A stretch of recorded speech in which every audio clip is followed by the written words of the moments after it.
الحمدللہ عز و جل ہم مسلمان ہیں، اور مسلمان کا ہر کام اللہ عز و جل اس کے پیارے حبیب صلی اللہ تعالی علیہ وسلم کی خوشنودی کے لیے ہونا چاہیے، مگر بدقسمتی سے ہماری اکثریت نیکیاں کے راستے سے دور ہوتی جا رہی ہیں۔ شاید اسی وجہ سے ہم طرح طرح کی پریشانیوں کا سامنا ہے۔ کوئی بیمار ہے تو کوئی قرض دار، کوئی گھریلو ناچاکیوں کا شکار تو کوئی تندرست و بے روزگار، کوئی اولاد کا طلبگار تو کوئی نافرمان اولاد کی وجہ سے بیزار ہے۔ الغرض کسی نہ کسی مصیبت کے اندر گرفتار ہیں۔ یقیناً دنیا و آخرت کی ہر پریشانی کا واحد جو حل ہے وہ اللہ عز و جل اس کے پیارے حبیب صلی اللہ تعالی علیہ وسلم کے بتائے ہوئے کاموں میں لگ جانا ہے۔ مسلمانوں کے لیے سب سے پہلا فرض جو ہے نماز ہے، مگر افسوس ہماری مسجدیں جو ہیں ویران ہیں۔ یقیناً نماز دین کا ستون ہے۔ نماز اللہ عز و جل کی خوشنودی کا سبب ہے۔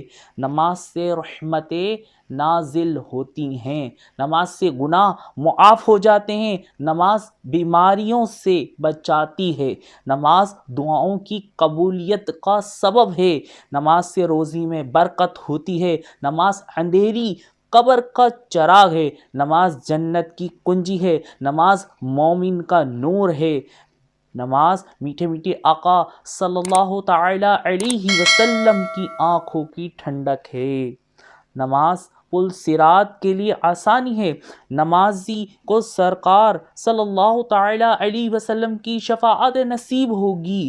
بے نمازی سے اللہ عز و جل ناراض ہوتا ہے۔ جو جان بوجھ کر ایک نماز بھی چھوڑ دیتا ہے اس کا نام جہنم کے دروازے پہ لکھ دیا جاتا ہے۔ زندگی بے حد مختصر ہے۔ یقیناً سمجھدار وہی ہے جو جتنا دنیا میں رہنا ہے اتنا دنیا کے لیے، اور جتنا عرصہ قبر و آخرت کا ہے اتنی قبر و آخرت کی تیاری میں مشغول رہے۔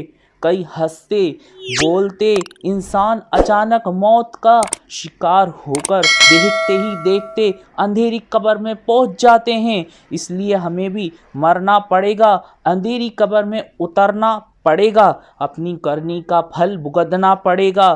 حدیث شریف میں آتا ہے قبر روزانہ پکار کر کہتی ہے، اے آدمی کیا تو مجھے بھول گیا؟ یاد رکھ میں تنہائی کا گھر ہوں، میں اجنبیت کا گھر ہوں، میں گھبراہٹ کا گھر ہوں، میں کیڑے مکوڑوں کا گھر ہوں، میں تنگی کا گھر ہوں، مگر جس کے لیے اللہ تعالی مجھے وسیع کر دے۔ پھر آپ علیہ الصلوۃ والسلام نے مزید ارشاد فرمایا، قبر جنت کے باغوں میں سے ایک باغ یا دوزخ کے گھڑوں میں سے ایک گھڑا ہے۔ جب قبر سے نکلیں گے تو قیامت کا 50,000 سالہ دن ہوگا۔ سورج 1.25 میل پر رہ کر آگ برسا رہا ہوگا۔ تانبے کی دہکتی ہوئی زمین پر ننگے پاؤں کھڑا کیا جائے گا۔ حدیث شریف میں آتا ہے کہ اس وقت تک بندہ قیامت کے روز قدم نہیں ہٹا سکے گا جب تک اس سے 5 سوالوں کے لیے سوال کر لیے نہ جائیں۔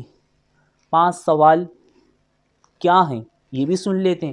نمبر 1، عمر کس کام میں صرف کی؟ جوانی کیسے گزاری؟ مال کس طرح کمایا اور کس طرح خرچ کیا؟ اپنے علم پہ کہاں تک عمل کیا؟